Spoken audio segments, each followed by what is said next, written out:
नमस्कार. आपण पाहताय आणि ऐकताय आपल्या हे यूट्यूब चॅनल.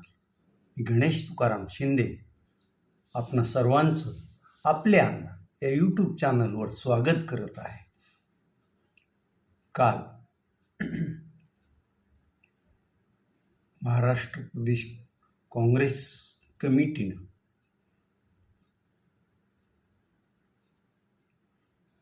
धाराशिव जिल्हा काँग्रेस कमिटीच्या अध्यक्षपदी उमेश इंद्रसिंह राजे लिंबाळकर या तशा अर्थानं तरुण नेत्याची निवड केली आहे. यापूर्वी काँग्रेसचं जिल्हाध्यक्षपद तुळजापूर येथील पाटील घराण्याच्या ताब्यात तब्बल 3 दशकं होतं. प्रथम आप्पासाहेब पाटील, त्यानंतर मग जिल्हा परिषदेचे अध्यक्ष राहिलेल्या धीरज पाटील यांच्याकडं जिल्हा काँग्रेसचं अध्यक्षपद होतं. पाटील घराण्यांचं काँग्रेसच्या मोठ्या नेत्यांबरोबर असलेले हितसंबंध, ऋणानुबंध यामुळंच इतके दिवस काँग्रेसचं जिल्हाध्यक्षपद त्या घराण्याकडे होतं. आता धाराशिव कृषी उत्पन्न बाजार समितीचे संचालक असलेले उमेश इंद्रसिंह राजे लिंबाळकर यांना काँग्रेस कमिटीनं धाराशिव जिल्हा काँग्रेस कमिटीचं अध्यक्षपद दिलं आहे. तसं पाहता जवळपास 15 वर्षांहून अधिक काळ झाला उमेशराजे लिंबाळकर काँग्रेसबरोबर आहे. ते काँग्रेस पक्षाचे कार्यकर्ते आहे. काँग्रेस पक्षानं बोलवलेल्या बैठका, छेडलेली आंदोलनं यात उमेशराजे लिंबाळकर हे सक्रिय सहभाग घेत आलेले आहे. त्यांच्या रूपानं तशा अर्थानं तरुण जिल्हा काँग्रेस अध्यक्ष काँग्रेसला मिळालेला असल्यामुळं साहजिकच खालावलेली काँग्रेसची परिस्थिती सुधारेल अशी आशा अनेकांना वाटते. आणि तसं काम उमेशराजे लिंबाळकर यांच्याकडून काँग्रेस कार्यकर्त्यांनाही अपेक्षित आहे.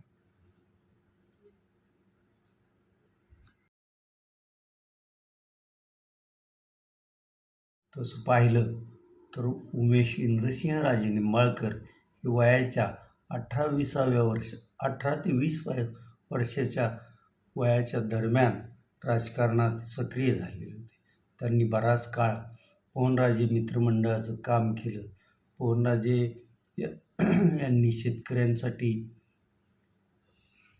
कष्टकऱ्यांसाठी जे काही मोर्चे आंदोलनं केली त्यात उमेशराजे लिंबाळकर सहभागी होत असत. पुढं साधारणतः 2010च्या दरम्यान उमेशराजे लिंबाळकर यांनी खासदार ओमप्रकाश राजे लिंबाळकर यांची साथ सोडून काँग्रेसची गरोबा केला आणि काँग्रेसचं काम ते त्यावेळेसपासून आजतागायत प्रामाणिकपणे करत आलेले आहे. तसं एकंदरीत पाहिलं तर ते जिल्ह्याच्या दृष्टीनं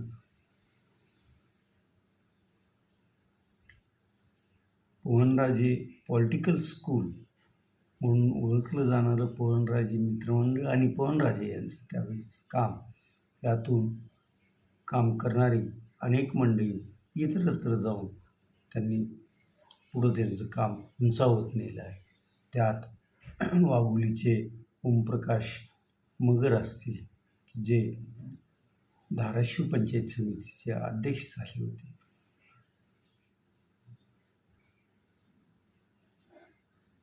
उमेशराजे लिंबाळकर पण पवनराजे पॉलिटिकल स्कूलचेच विद्यार्थी असून आता ते काँग्रेसचे जिल्हाध्यक्ष झाले आहेत. म्हणजे तसं पाहता पूर्ण जिल्ह्यावर आता काँग्रेस पक्षावर त्यांचं नियंत्रण राहणार आहे आणि काँग्रेस पक्ष वाढीसाठी त्यांना तसेच प्रयत्न करावे लागणार आहे, हे मात्र खरं. आता या इंद्रसिंहराजे निंबाळकर यांच्या निवडीबद्दल आपल्या अण्णा चॅनल त्यांचं अभिनंदन करते आणि त्यांच्या पुढील कार्यालयास शुभेच्छाही देते.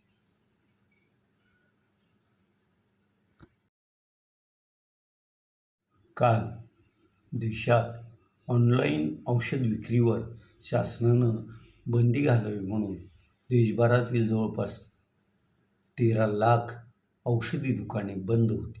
धाराशिव शहरात पण आणि जिल्ह्यात पण सर्व औषधी दुकाने बंद होती.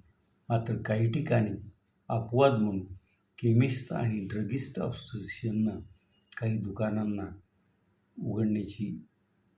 उघडी ठेवण्याचा सल्ला दिला होता की ज्यामुळं आपण बंद केला आणि त्याचा परिणाम होऊ नये याची काळजी केमिस्ट आणि ड्रगिस्ट असोसिएशननं घेतली होती. काल मग धाराशिव जिल्हा केमिस्ट अँड ड्रगिस्ट असोसिएशनतर्फे जिल्हाधिकाऱ्यांना त्यांच्या मागण्यासंदर्भात निवेदन देण्यात आलं. हा निवेदन देण्यासाठी गेलेल्या शिष्टमंडळात केमिस्ट आणि ड्रगिस्ट असोसिएशनचे जिल्हाध्यक्ष आनंदे, मुकेश नायगावकर, उमेश मराठे आदी मंडळी हजर होती.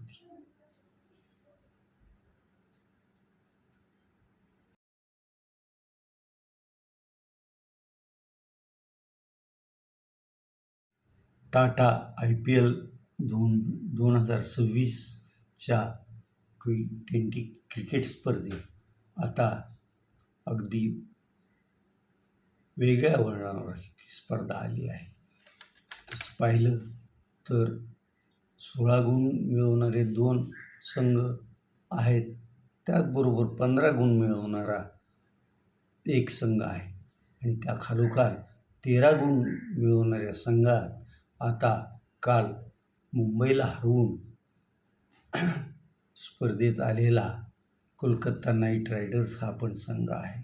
त्यामुळं आता नेमकं प्लेऑफमध्ये कोणते 4 संघ राहतील हे पुढील 2-3 दिवसात साखळी स्पर्धेतील होणाऱ्या शेवटच्या सामन्यातून ठरणार आहे.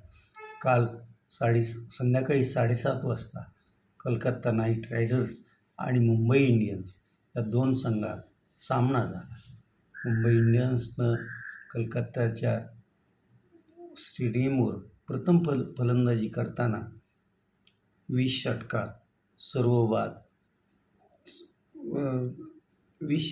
8 बाद 147 धावा केल्या होत्या. प्रत्युत्तरात कोलकाता नाईट रायडर्सनं आपल्या घरच्या मैदानावर मग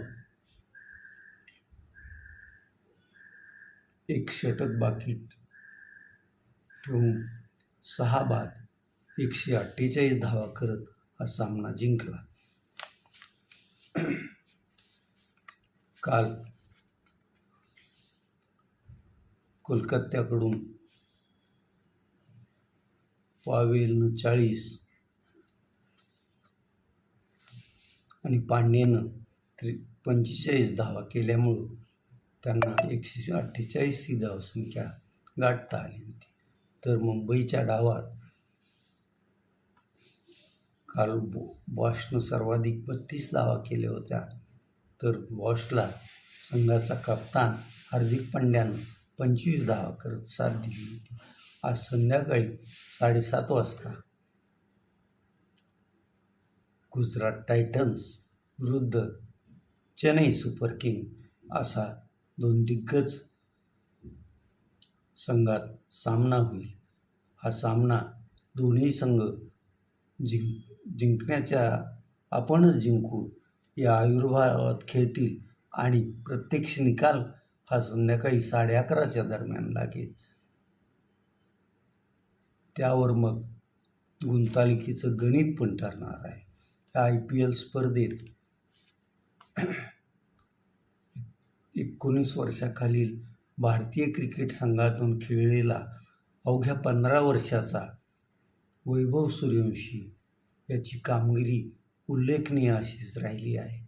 त्यानं आत्तापर्यंत राजस्थान रॉयल्सचे जेवढे सामने झाले आहेत त्या सामन्यातून 579 धावा करत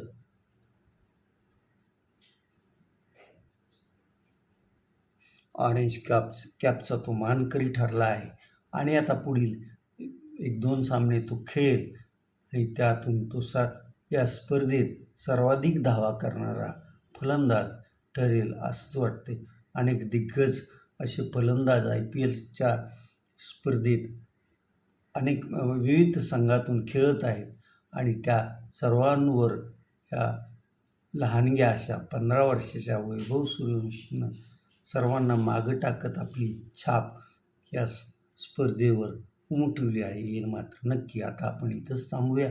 तुम्ही आपल्या यूट्यूब चॅनल सबस्क्राईब करा, लाईक करा आणि कमेंट्स पण नोंदवा. धन्यवाद.